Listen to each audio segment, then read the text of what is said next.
we're going to go to, that's not it. Here it is. Okay, this is what I wanted to cover. It's kind of the biggest deal of this. So you guys, anyway, moving on. Sorry, it threw me off a little bit. So this is from Matthew 22:36. And so it says, "Teacher, which is the greatest commandment in the law?" And so this is a guy asking Jesus, and he said, "You shall love your Lord your God with all your heart and with all your soul, with all your mind. This is the great and first commandment, and the second is like it." Which the guy never asked, what is the second? Jesus just continued on. "You shall love your neighbor as yourself. On these two commandments depend all the law of the prophets." Well, this reminds me of 1 Corinthians 13, which is known as the love chapter. For those of you guys who aren't familiar with this, I'll just read some of this real quick. So it says, "If I speak in the tongues of men and angels, but I have not love, I am a noisy gong or clanging cymbal. And if I have prophetic powers and understand all mysteries and all knowledge." So think of this. If I have prophetic powers, I understand all mysteries and all knowledge. Well, would the earth not being a globe flying through space and all this nonsense about Mars being totally fake, and us knowing this, and I think this is just part of it, that there's obviously more out there to know. But if we know all of these things, and if I have all faith so as to remove mountains but have not love, I am nothing. If I give away all I have, and if I deliver up my body to be burned, but have not love, I gain nothing. And then it goes on to say the attributes of love. Love is patient and kind. Love does not envy or boast. It is not arrogant or rude. It does not insist on its own ways. And this is what I have done. This is what I've heard others do. And this is what I would encourage you guys to do, is where it says love, if you put your name there. So can I say Chad is patient and kind? Chad does not envy or boast. Chad is not arrogant or rude. Chad does not insist on his own ways. Chad is not irritable or resentful. Chad does not rejoice at wrong. So if we can put our name there, and if we can go, whoa, I'm not those things at all, well, then we all have things to work on, and I'm absolutely one of them. Where, yes, sometimes I can be like this, but sometimes, I can be irritable or whatever. And so we all have these things to work on, but this is the most important. And so I see on Facebook, I really don't like to get into it on Facebook at all. It annoys me when bickering back and forth on Facebook, for instance. So it's rare that I get into it with anybody on there. I have better things to do with my time, but I see people just rude things back and forth. And this image is regarding the speck and the beam from Matthew 7, which is what we're about to get to. So this is kind of a weird, creepy image, right? Well, let's go there right here. So in Matthew 7, and I encourage people to read Matthew 7. It is one of the most amazing chapters.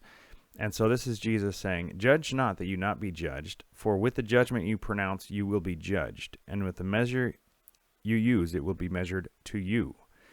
Why do you see the speck that is in your..." Here, let me put this here. "Why do you see the speck that is in your brother's eye, but do not notice the log that is in your own eye?" So that's what that image obviously is there, of a guy pulling out a speck of dust, like a speck of sawdust, out of somebody else's eye when he has this 2x4 sticking out of his own eye. It looks actually bigger than that even. "Or how can you say to your brother, 'Let me take the speck out of your eye,' when there is the log in your own eye? You hypocrite.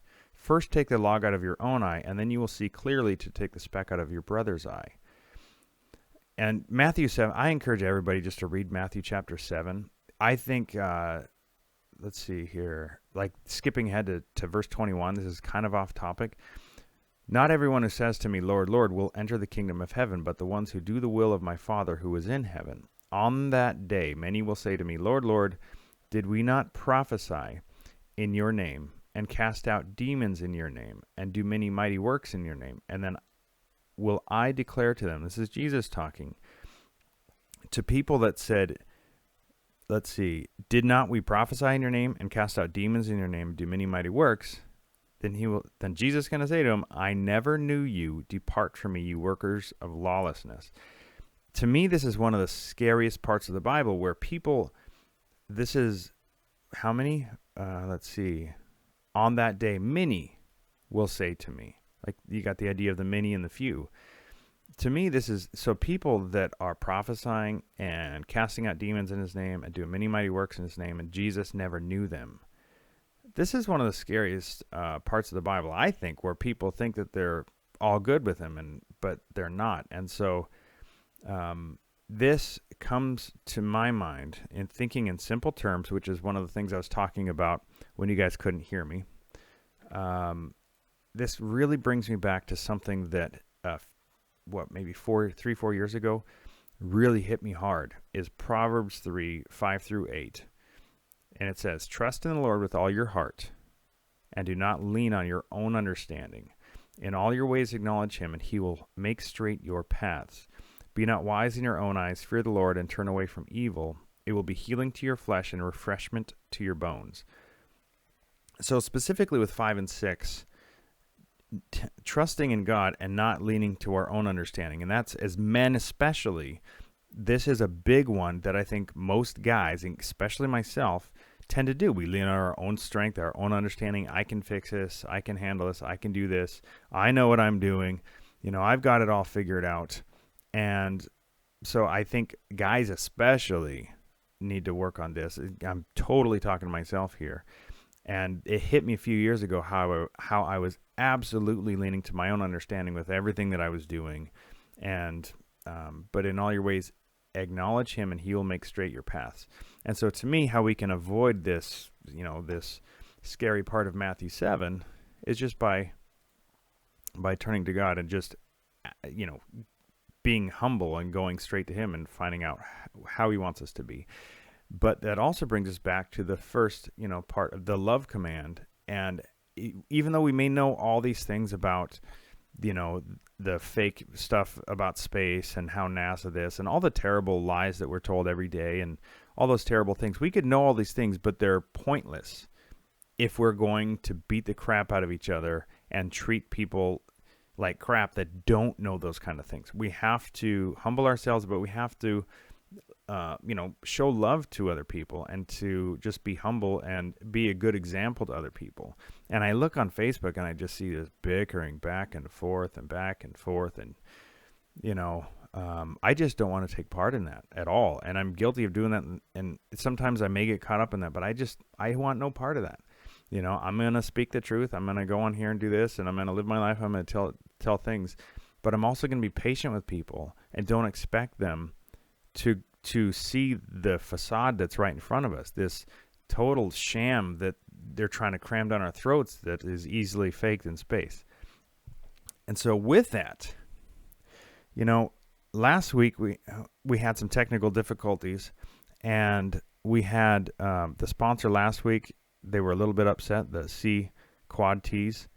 So they asked us to replay their ad.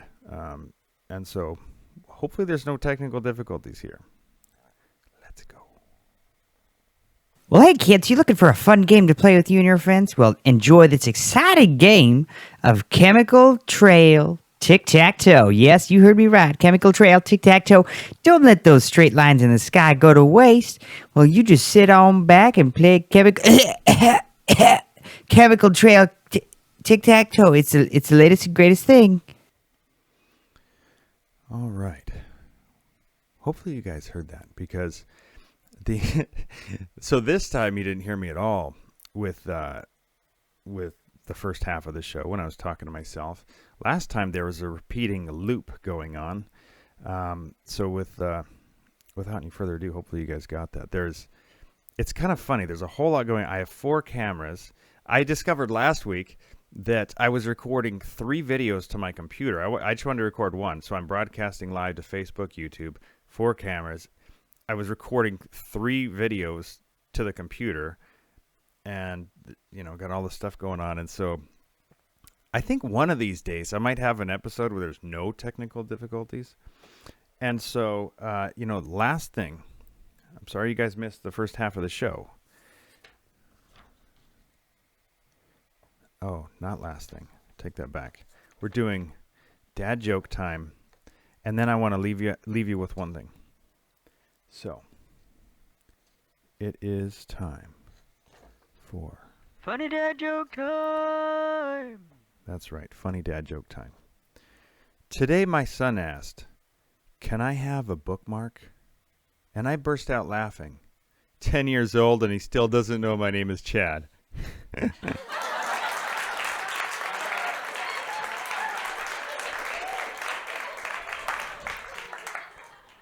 All right. And so, with future plans. So, yesterday I officially started my next book. I started working on that. That's exciting stuff. So, my goal, the last book I did, it took me 1 year and 9 months. I started out going, I can finish it in 6 months. Then I can finish it in 9 months. Then I stopped counting because I wasn't even close after a year. So this one, it might seem way out there. I just want to put it out there. This helps me to really stay focused. So my goal right now is to have it finished before Question Everything 2019 in February 22nd, if I remember right, that's the date, is to have it finished before then and hopefully have some at that conference. So Joe, that's my goal right now. That's a very ambitious goal. I might kick myself for even saying that because that's only about 3 months or so, a little bit less than that from now. Man, we'll see. We'll see, but I'm just putting it out there. While I was, when I first started researching my first book, I went to one of the local bookstores that rhymes with Schmarns and Goebel. And I went there just doing research on what size do I want to make the book and colors and text and font and images and just doing a lot of research. So yesterday I went to the Schmarns and Global equivalent bookstore and was looking through things. And every time I go in there, I like to walk through the kids section and just to get an idea of what are they showing to our kids. And this is where I'm going to leave the episode here. So I was going through the Schmarns and Global bookstore. Getting off of that one. Thank you. Come on, please. You know, in Jurassic Park when he's like, "Come on, little one. Come on, little..." Okay. Switch scenes, please. Well, I wanted to show you guys some pictures, but it's being a little bit slow. There we go. Thank you. All right. So as I was going through there, obviously there's tons of books like this. And for those guys listening, you know, it's just, if you go to the kids section, it is amazing just how much stuff they're teaching our kids. You know, the solar system. And can you see the moon? Astronauts have left their footprints on the moon. Yeah, no, they haven't. And this is what the solar system looks like. It is the center of our solar system. Yeah, you know, this being the sun. No, it's not. We live on a planet called Earth. No, we don't. Can you point to the red planet? That's Mars. Mars has giant volcanoes. And if you guys couldn't read my lips earlier, I was talking about little nuances to the lies that we're told. Mars has giant volcanoes. So, you know, we're told a bunch of little nuances just to get us distracted from, is the whole thing a sham, to, you know, is there really giant volcanoes on Mars? No, there isn't. Saturn has rings that go, no. The rings are like this. The rings are made of dust, ice, rocks. No, they're not. Pluto is a tiny dwarf planet. Do you guys remember just a couple of years ago when Pluto wasn't a planet, then it was a planet? You know, like I said, little nuances to keep us distracted instead of going, yeah, that's not a planet at all. It's not a chunk of whatever they think it is flying through space. Here's not what the solar system looks like. Astronomy for kids. Our home, Earth, is one of 8 planets in the solar system. No, it's not. 8 little planets. And this is just like, I'm just walking around, and there's tons and tons of examples. Apparently, this is one that's popular nowadays. I think they made a show out of it. We're All Wonders. You know, to me, yeah, that's great. I think I know that we are all very important to God, and we are extremely important to Him. And we should treat each other like that, but also not to elevate ourselves to being God. And, you know, like the lie that was told to Eve, basically.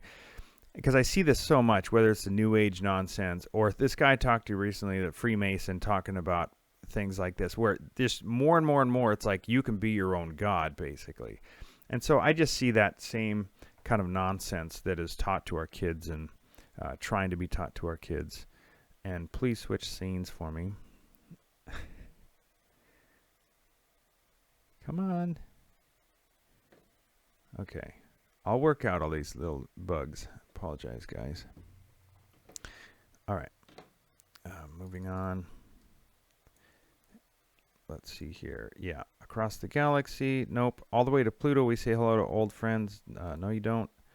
You know, and it's this idea of being in space, and it's really cool when you're a kid to think about these kind of things. I mean, I like Star Wars just as much as the next guy, but that's as real as all this kind of stuff is. The ultimate book of space.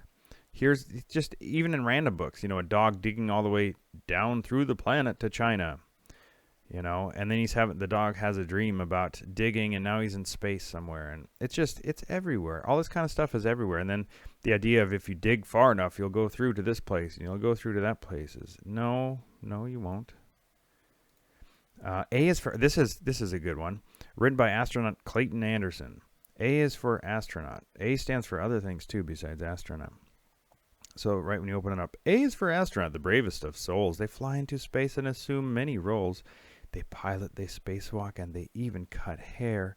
But seeing Earth from our orbit, that will cause them to stare. Yeah, when it gets to L, it should say, L is for liars. We know we lie a lot. We lie so much, we don't give it a second thought. That's what it should say. I doubt that's what it says on L, though.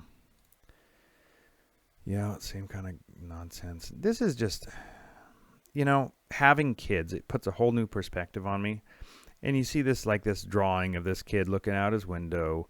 He's got NASA shirt on. He's got rockets. He's got his globe. He's got all this space stuff. And I have a lot of empathy and compassion. And I see, you know, kids, and I just, the amazement that kids have and just the interest kids have is awesome. I love it. But it's pointing them away from truth, you know, and it's sad. It's incredibly sad. But you know, that's what we're doing to help wake people up. So, all right. And then I'm going to leave it at that. So, all right, guys. Sorry for the technical difficulties. We're a couple minutes over. Thank you for tuning in. And I just want to say hello to everybody in here. Apologize for that. So on Facebook, A is for actors. That's a good one, Mia. Yeah. Hey, Nate. Diana knows that too. Hey, Kevin. Cats in space. Chad's flat stuff. Earth. Expression of unreal meaning. Let's see. Your name is Dad. That's funny. Well, thank you all for joining me. I apologize for the issues. You know what's funny too is, so last night I was like half asleep trying to get all set up with all of this, making sure everything is in order, because if I save everything for the morning, I'll tend to forget clicking this button or something, and I even still did that. But last night I was recording to private on YouTube, just making sure everything was good, and it changed. So this program that I'm using, it said private. When it got to YouTube, it changed to public. So I'm like, you know, a lot of times I listen to heavy metal and stuff while I'm trying to keep motivated. And so, like, there's like blaring heavy metal while I'm trying to do my stuff. And, yeah, there were 6 people watching me live, like half asleep. Like, what am I doing? Anyway, it's kind of funny. That's another thing, too. So at some point in the future, I want to get back into music. I used to have a recording studio, just a small recording studio. Hard rock, heavy metal is kind of my forte with music. Most metal, I think, is garbage nowadays. Just in general, most music is not the best. To me, I like the guitar, the drums, the bass and stuff. Most lyrics are crap. Most vocals are not very good. But at some point, one thing I really want to do, and I don't have the time or money right now to get the whole studio thing going again, but at some point, I really want to get back into making music. I really want to. And so that's something down the road that I would love to get back into, but I don't have the time or money right now. It's going to take... I have the list of all the stuff, all the hardware I'm going to need. And it's going to be fun, but I have other priorities at the moment. So, anywho, and then I got to acknowledge everybody on Facebook too.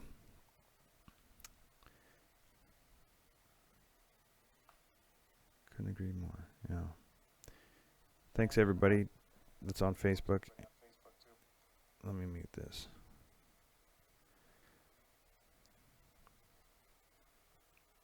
What the heck? No.